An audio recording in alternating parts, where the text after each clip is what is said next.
जैसा कि आपको दिखाई दे रहा है, आज हम पढ़ने वाले हैं कक्षा 10 में पास कराने वाले महत्वपूर्ण प्रश्न। ठीक है, ये 13 नंबर दिलाने वाली प्लेलिस्ट है। तो ये प्लेलिस्ट इस यूट्यूब चैनल पर क्रिएट की गई है, मेरे द्वारा बनाई गई है। इसमें आपको है ना ऐसे ऐसे क्वेश्चन मिलेंगे जो आपको पास कराने के लिए महत्वपूर्ण होंगे।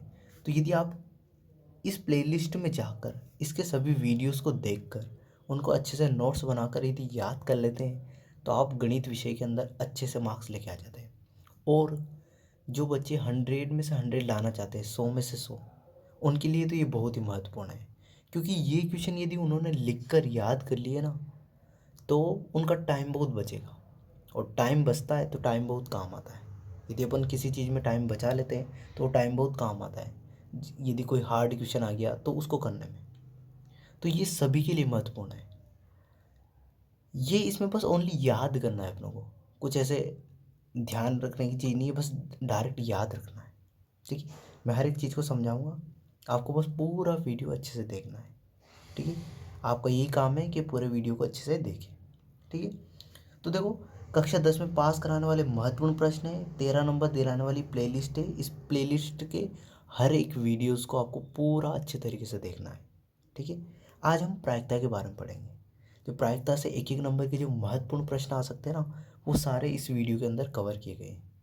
ठीक है, अब देखो, प्रायिकता के अंदर पहला क्वेश्चन है, निम्नलिखित कथनों को पूरा कीजिए। यह आपकी प्रायिकता की जो प्रश्नावली है, प्रश्नावली नंबर फर्स्ट, जैसे प्रायिकता है अपनी 14.1, ये एक्सरसाइज है ना अपनी, उसके क्वेश्चन है ये।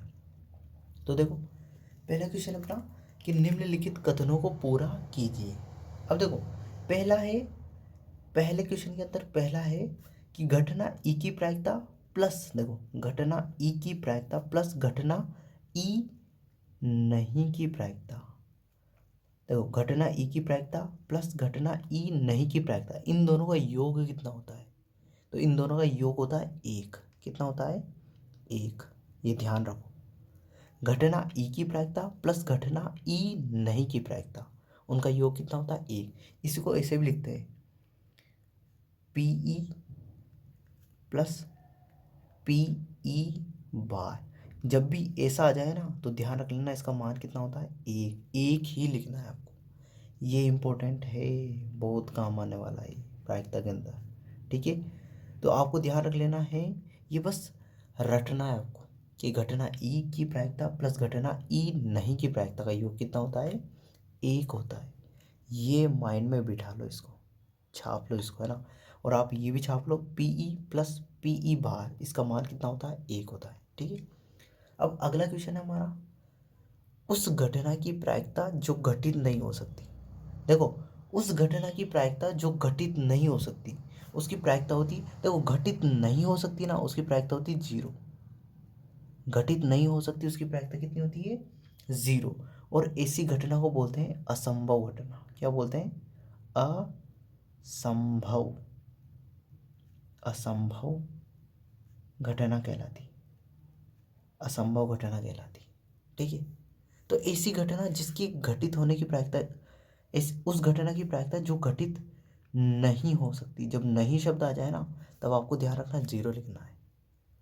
उस घटना की प्रायिकता जो घटित नहीं हो सकती, उस घटना की प्रायिकता जो घटित नहीं हो सकती, वहाँ क्या लगना है अपनों को? 0। और ऐसी घटना को क्या बोलते हैं? असंभव घटना, या फिर ये नाम भी आ सकता है अनिश्चित घटना। ध्यान रखो, उसी को अनिश्चित घटना भी कहते हैं। ठीक है, तो दोनों में से कोई सा भी नाम आपको लिख दोगे तो चलेगा, आपका एकदम राइट आंसर होगा। तो पहला क्वेश्चन था अपना, घटना ई की प्रायिकता का योग घटना ई नहीं की प्रायिकता, इन दोनों का योग कितना होता है? 1 होता है। घटना ई की प्रायिकता प्लस घटना ई नहीं की प्रायिकता का योग कितना होता है? 1।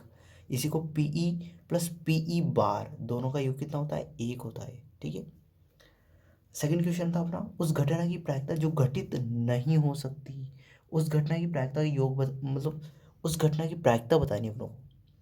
उस घटना की प्रायिकता जो घटित नहीं हो सकती, तो उसकी प्रायिकता क्या होगी?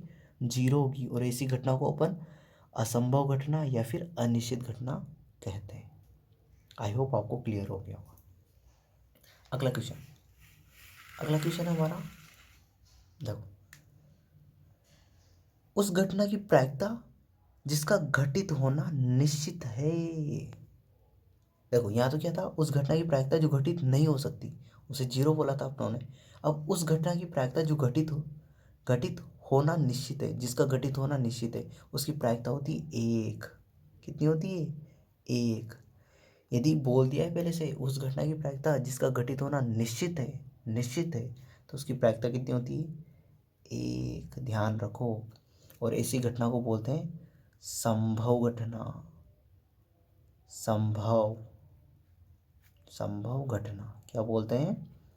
संभव घटना, या फिर इसको बोलते हैं निश्चित घटना। ध्यान रखो इस बात का, बहुत इंपॉर्टेंट है ये, एक एक नंबर में डायरेक्ट पूछे जाएंगे आपके ये। ठीक है, तो उस घटना की प्रायिकता जिसका घटित होना निश्चित है, उसकी प्रायिकता होती है एक। और ऐसी घटना को बोलते हैं संभव घटना, या फिर इसी का दूसरा नाम है निश्चित घटना। ठीक है, अब ये जो अगला जो क्वेश्चन है ये बहुत इंपॉर्टेंट है, बहुत ही ज़्यादा पूछा भी जाता है। देखो, किसी प्रयोग की सभी प्रारंभिक घटनाओं की प्रायिकताओं का योग, किसी भी प्रयोग की सभी प्रारंभिक घटनाओं की प्रायिकताओं का योग। देखो यह ध्यान रखना, किसी भी प्रयोग, ये प्रयोग शब्द ध्यान रखना ना, किसी प्रयोग की सभी प्रारंभिक घटनाओं का योग। जब योग शब्द आ जाए ना, तो वहाँ पे ध्यान रखना एक लिखना है। क्या लिखना है? एक। ठीक है, किसी भी प्रयोग की सभी प्रारंभिक घटनाओं का योग होता है ना, वो कितना होता है? एक होता है। कितना होता है? एक।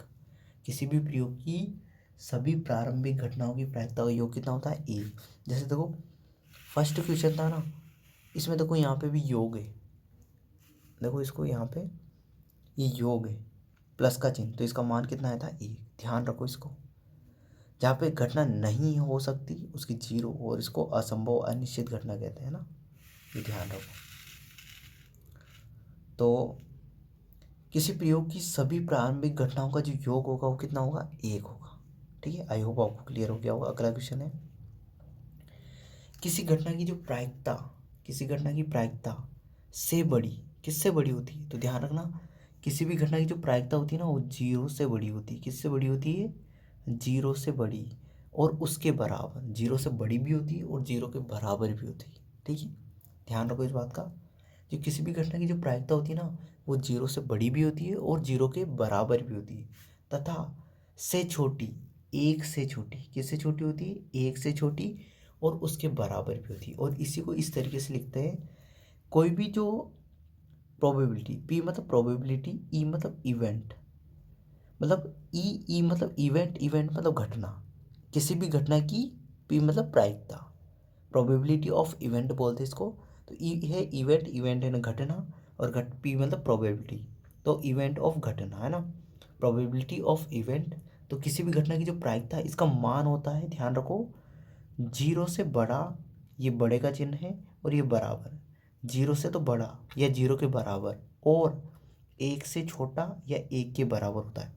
तो ध्यान रखो, किसी भी जो प्रायिकता है ना, किसी भी घटना की, कोई सी भी घटना हो, उसकी जो प्रायिकता है ना, उसका मान होता है जीरो से तो बड़ा या उसके बराबर, और एक से छोटा और एक के बराबर।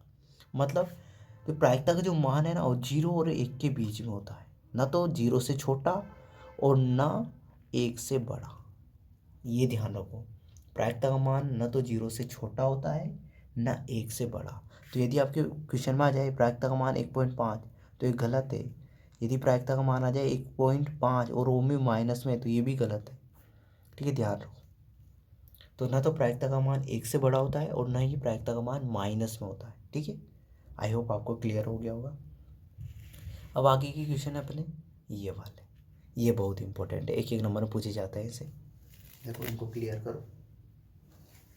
किसी संभव घटना की जो प्रायिकता होती है ना, वो एक होती है। ध्यान रखो, किसी संभव घटना की प्रायिकता एक, और जब अशब्द आ जाए ना, असंभव, असंभव किसी घटना की, किसी असंभव घटना की प्रायिकता वो होती है जीरो।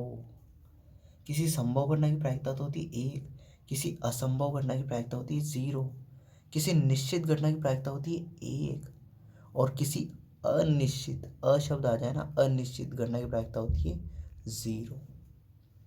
तो संभव घटना की प्रायिकता 1, असंभव घटना की प्रायिकता 0, निश्चित घटना की प्रायिकता 1, अनिश्चित घटना की प्रायिकता 0। आई होप आपको पूरा क्लियर हो गया होगा।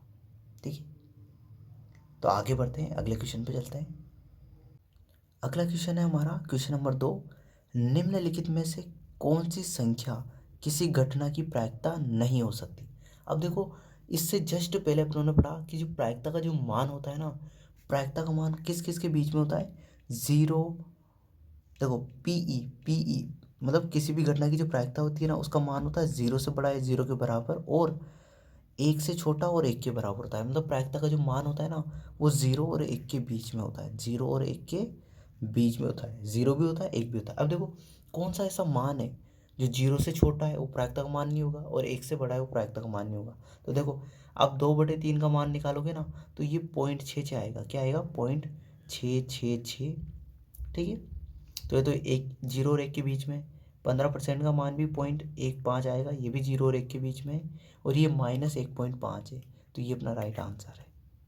ठीक है, तो आपको मान नहीं निकालना, आपको तो ये याद रख लेना आंसर आपके ऑप्शन में, क्योंकि आपके बोर्ड एग्जाम में ना आपके क्वेश्चन भी चेंज नहीं होते, उनके ऑप्शन भी चेंज नहीं होते। तो जैसे क्वेश्चन आए निम्नलिखित में से कौन सी संख्या किसी घटना की प्रायिकता नहीं हो सकती, तो आपका ऑप्शन नंबर ये भी आएगा। तो आपको ध्यान रखना, डायरेक्ट ये लगाना है -1.5, -1.5। ठीक है, ये करना है आपको, बस डायरेक्ट ऑप्शन को याद रखना है, डायरेक्ट ऑप्शन को याद रखना है। वैसे मैंने प्रायिकता पढ़ाई है, उसमें समझाया है इस तरह के क्वेश्चन को कैसे करना है। ठीक है, तो आपको ऑप्शन को याद रखना है, डायरेक्ट ऑप्शन को। तो किसी निम्नलिखित में से कौन सी संख्या किसी घटना की प्रायिकता नहीं हो सकती, तो -1.5। ठीक है, अब देखो अगला क्वेश्चन है हमारा, यदि पीई बराबर 0.05, यदि पीई बराबर 0.05 है तो ई नहीं की प्रायिकता क्या होगी। देखो पहला क्वेश्चन था, अभी जो अपनों ने ये जो वीडियो शुरू किया था ना, इसमें पहला क्वेश्चन था पीई प्लस पीई बार, इसका योग कितना होता है, 1। मैंने बताया था ना आपको, घटना ई की प्रायिकता प्लस घटना ई नहीं की प्रायिकता, उन दोनों का योग कितना होता है, 1। अब देखो इसमें दिया हुआ है पीई का मान 0.05, 0.05, तो पीई बार का मान क्या होगा, तो 1 में से इसको घटा दो, बराबर 1। अब देखो पीई बार बराबर हो जाएगा 1 माइनस 0.05, और इसको घटाओगे तो इसका मान आएगा 0.95। बस आपको ये मान ध्यान रखना है, ये आपकी एक बुक में दिया हुआ क्वेश्चन है, एनसीईआरटी की बुक में ये सारे क्वेश्चन आपकी बुक में दिए हुए हैं। इसको छोड़कर ये जो सभी करवाए ना क्वेश्चन, ये आपकी बुक में दिए हुए हैं। तो इसका आंसर डायरेक्ट आपको याद रखना है, इसका मान होगा 0.95। ये आंसर आपको डायरेक्ट ही याद रखना है। यदि नहीं सोल्व करना आता है तो आपको डायरेक्ट याद रखना है। यदि पीई का मान 0.05 है तो ई नहीं की प्रायिकता का क्या होगी, तो होगी 0.95। 0.95 ये आपको डायरेक्ट ध्यान रखना है, एकदम ऐसे समझ लो कि आपको रटना है। मैं रटने के लिए बोल रहा हूँ आपको, यदि पास होना है तो। और यदि टॉपर बनना है, 100 आउट ऑफ 100 लाने हैं, तो भी आपको याद रखना है, क्योंकि इससे टाइम बचेगा, और टाइम बचेगा तो टाइम अच्छे क्वेश्चन में काम आएगा। ठीक है, आई होप आपको मेरी जो बातें हैं वो समझ में आ रही होगी। अब अगला जो क्वेश्चन है हमारा क्वेश्चन नंबर 4, और आज का लास्ट क्वेश्चन। इस प्रायिकता से एक एक नंबर के क्वेश्चन में बन सकते हैं उन क्वेश्चन में। ठीक है, अभी देखो मैंने आपको ये क्वेश्चन वैसे सॉल्व करवा दिया है। यदि पीई घटना ए के होने की प्रायिकता को दर्शाता है हो तो, अब देखो मैंने आपको बताया था प्रायिकता का मान, तो प्रायिकता का मान किस किस के बीच में होता है और क्या क्या होता है। तो देखो ये तो गलत है, प्रायिकता का मान इसमें बोला है अधिकतम 0 होता है, और इसमें बोला है प्रायिकता का मान 1 से बड़ा होता है, तो 1 से बड़ा तो होता ही नहीं है। ये दोनों तो वैसे गलत हो गए। आपको मैंने बताया था ना, ये वाला याद रखना है आपको, ये ऑप्शन नंबर सी, ये ध्यान रखना है, इसको रट लो अच्छी तरीके से, ये आपको कहीं ना कहीं मिलता ही रहेगा। ये ऑप्शन ए, पी ए अंदर और यहाँ पे जीरो से बड़ा, और यहाँ पे एक डंडा, यहाँ पे भी नीचे डंडा, बराबर का बोलते हैं इसको, बराबर। ठीक है, ये आपको याद रखना है ऐसे एज इट इज़। देखो इसको क्या हिंदी में मतलब कैसे पढ़ते हैं इसको वो समझो। जो पी ए का जो मान है ना वो जीरो से तो बड़ा है और जीरो के बराबर भी है, और एक से छोटा और एक के बराबर भी है। मतलब प्रायिकता का जो मान होता है ना वो जीरो और एक के बीच में होता है। जीरो भी होता है, एक भी होता है, और इनके बीच में भी होता है। न तो जीरो से छोटा होता है प्रायिकता का मान, न ही एक से बड़ा होता है। तो मैं तो यही मानना है कि यदि आपको पास होना है, यदि टॉपर अच्छे से बनना है, यदि आपका एक भी नंबर नहीं कटे, तो ये जो क्वेश्चन है ना, ये जो सीरीज है अपनी कक्षा 10 में पास कराने वाले महत्वपूर्ण प्रश्न और 13 नंबर दिलाने वाली प्लेलिस्ट, इसके जो क्वेश्चन है आपको डायरेक्ट बस रटने याद करने। तो आपको वहाँ जैसे पेपर देखोगे ना आप आते ही, तो वहाँ पे ऐसे टिक होने चाहिए, बस दिमाग नहीं लगाना है, बस टिक। तभी आपके 100 आउट ऑफ 100 नंबर आए। ठीक है, तो आई होप ये वीडियो आपको पसंद आई होगी। इस वीडियो के लिए इतना ही। अगली वीडियो में अच्छे क्वेश्चन के साथ मिलते हैं। Thank you.